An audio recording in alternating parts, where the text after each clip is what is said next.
Haleluya, puji Tuhan, selamat pagi saudara yang diberkati dalam Tuhan. Saya percaya hari ini berkat kemurahan dan kasih setia Tuhan menjadi bagian dalam kehidupan saudara, juga dalam kehidupan saya. Terlebih lagi ketika kita pagi hari ini akan kembali lagi terima kebenaran firman Tuhan. Hari ini saya berikan judul renungan firman Tuhan, hati-hati di tempat tinggi. Hati-hati di tempat tinggi. Kita akan sama-sama baca di dalam Injil Lukas pasalnya yang keempat, ayatnya yang kelima sampai ayatnya yang ke-8. Injil Lukas pasalnya yang keempat, ayat 5 sampai ayat ke-8. Saya bacakan untuk kita semua. Kemudian ia di sini adalah iblis. Kemudian ia membawa Yesus ke suatu tempat yang tinggi, dan dalam sekejap mata ia memperlihatkan kepadanya semua kerajaan dunia. Kata iblis kepadanya, segala kuasa itu serta kemuliaannya akan kuberikan kepadamu, sebab semuanya itu telah diserahkan kepadaku, dan aku memberikannya kepada siapa saja yang kukehendaki. Ayat 7.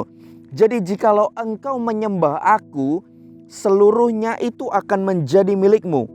Tetapi Yesus berkata kepadanya, ada tertulis, engkau harus menyembah Tuhan Allahmu, dan hanya kepada Dia sajalah engkau berbakti. Puji Tuhan saudara. Kalau kita baca keseluruhan dari perikop ini, kita akan menemukan bahwa ini adalah pencobaan di padang gurun. Waktu itu Yesus sudah dibaptis, kemudian Yesus dibawa oleh iblis untuk dicobai di padang gurun. Ada 3 pencobaan yang diberikan iblis kepada Yesus. Salah satunya adalah hal ini. Salah satunya adalah ketika iblis menawarkan atau membawa Yesus ke satu tempat yang tinggi. Dalam Injil Matius lebih jelas. Di sana ditekankan, Matius pasal 4 ayat 1 sampai 11.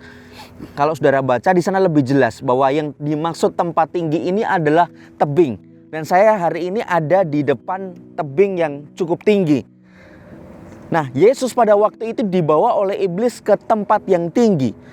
Atau dengan kata lain di Injil Matius adalah di tebing yang tinggi. Nah, di tempat yang tinggi, kalau kita ada di tempat yang tinggi, maka akan terlihat semua yang ada di bawah. Maka iblis katakan, waktu Yesus dibawa ke tempat yang tinggi atau tebing yang tinggi, maka iblis memperlihatkan semua kerajaan dunia, semua kekayaan dan kemuliaan. Apa yang saya maksudkan tadi di awal, bahwa hati-hati di tempat tinggi. Tempat tinggi yang saya maksudkan di sini bukan ketika kita sudah terima kemuliaan, ketika kita sudah terima kekayaan, terima hal-hal itu. Tetapi justru karena kita belum punya atau iblis menawarkan sesuatu yang lebih. Itulah yang saya maksudkan dengan tempat yang tinggi. Maka mengapa kita perlu berhati-hati ketika kita ada di tempat yang tinggi? Karena ketika ada di tempat yang tinggi, kita mudah melihat banyak hal. Dan yang saya maksudkan dengan tempat yang tinggi adalah ketika iblis coba menyodorkan kita hal-hal yang ada dalam dunia. Bukankah dalam kehidupan kita iblis seringkali membisikkan? Iblis seringkali memberikan sebuah bayangan, memberikan bayangan-bayangan dalam benak, dalam pikiran kita, untuk kita mengambil, untuk kita menempuh sesuatu, untuk kita mendapatkan sesuatu, untuk kita memperoleh sesuatu, kekayaan, kemuliaan, kejayaan yang ada dalam dunia ini. Bukankah demikian saudara? Iblis seringkali memberikan atau menyodorkan kepada kita hal-hal yang menarik, hal-hal yang menggiurkan, hal-hal yang mengesankan, memberikan bayang-bayang dalam kehidupan kita, membawa kita untuk kita mendapat, memperoleh sesuatu yang lebih. Tetapi tidak dengan Tuhan dan tidak dengan cara Tuhan. Iblis akan beri semuanya itu dengan caranya iblis. Maka dari itu ketika kita memperhatikan tadi saudara, di sana dikatakan bahwa Yesus akan diberikan semua kejayaan dan kemuliaan itu, syaratnya adalah Yesus harus menyembah iblis.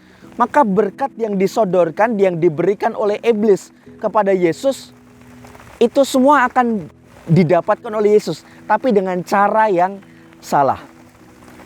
Maka dari itu saudara, saya tadi katakan bahwa hati-hati ketika kita ada di tempat tinggi. Artinya hati-hati ketika iblis mencoba menawarkan sesuatu kepada kita, mencoba menyodorkan sesuatu kepada kita, berkat-berkat atau hal-hal yang kemudian kita tempuh tidak dengan Tuhan atau tidak melibatkan Tuhan, maka saya mau katakan, mari kita harus berani untuk kita libatkan Tuhan dan kita libaskan iblis.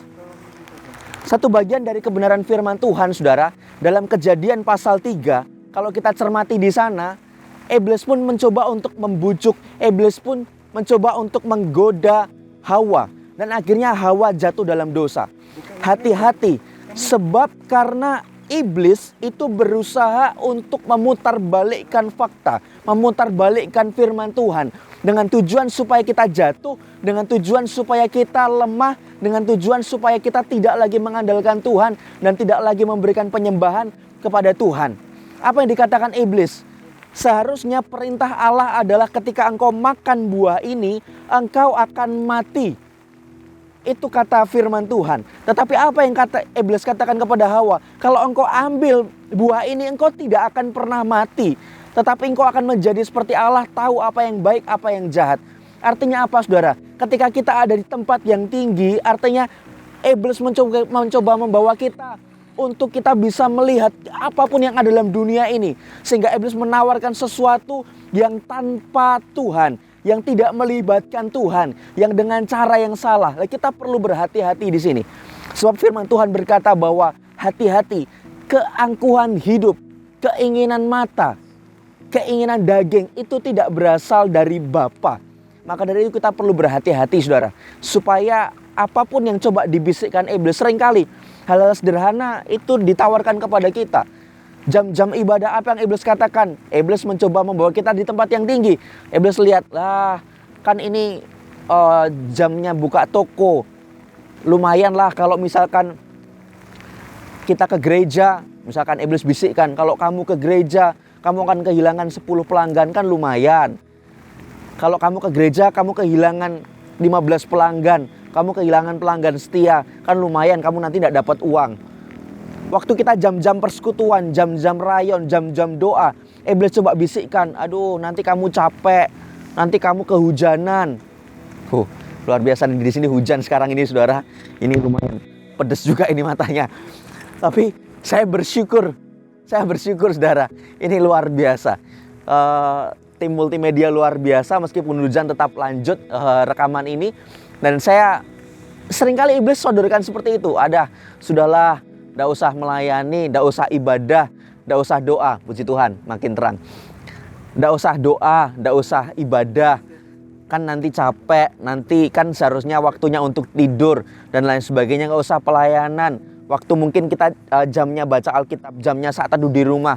Sudah, nggak usah saat teduh, urus saja bisnis, urus saja toko, urus saja pekerjaan, urus saja usaha. Seringkali iblis sodorkan demikian. Mungkin bukan kekayaan, mungkin bukan jabatan yang iblis sodorkan secara langsung, tetapi hal-hal yang sepele dalam hidup kita. Iblis bawa kita di tempat tinggi untuk memperlihatkan semua yang ada dalam dunia itu, untuk menjauhkan kita dari Tuhan.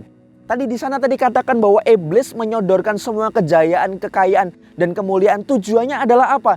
Supaya penyembahan itu beralih dari penyembahan kepada Tuhan menjadi penyembahan kepada iblis. Nah, tanpa sadar iblis juga membawa kita ke tempat yang tinggi. Seringkali iblis tidak langsung berikan kita kekayaan, tidak langsung berikan kita kemuliaan, tapi diiming-imingi, diberikan bayangan, diberikan gambaran. Makanya dibawa ke tempat tinggi untuk lihat semuanya itu.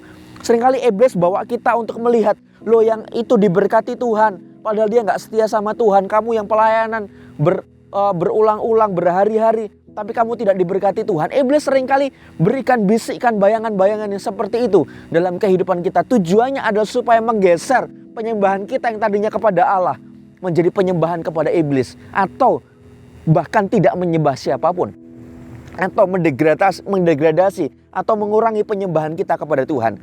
Mari hari ini kita belajar sama-sama, saudara.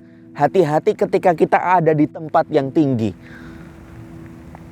Hati-hati menjaga hati, supaya ketika iblis datang dan membisikkan sesuatu dalam hidup kita yang membuat kita menjauhkan diri kita dari Tuhan, kita menjadi anak-anak Tuhan yang tangguh.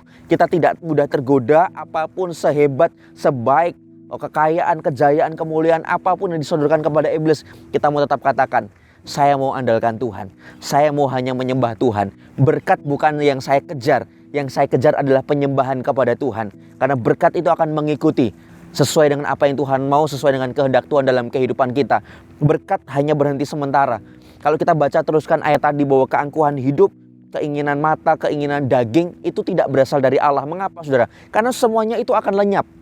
Semuanya itu akan lenyap.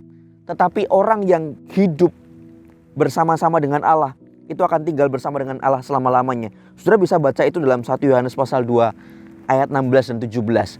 Bahwa semuanya itu akan hilang. Semuanya itu akan lenyap. Tetapi orang yang hidup bersama-sama dengan Allah itu akan hidup selama-lamanya. Maka dari itu saudara, sekali lagi hati-hati di tempat yang tinggi, supaya kita tidak mudah tergoda dan menggeser penyembahan kita. Tetapi penyembahan kita, hidup kita tetap kita arahkan kepada Allah.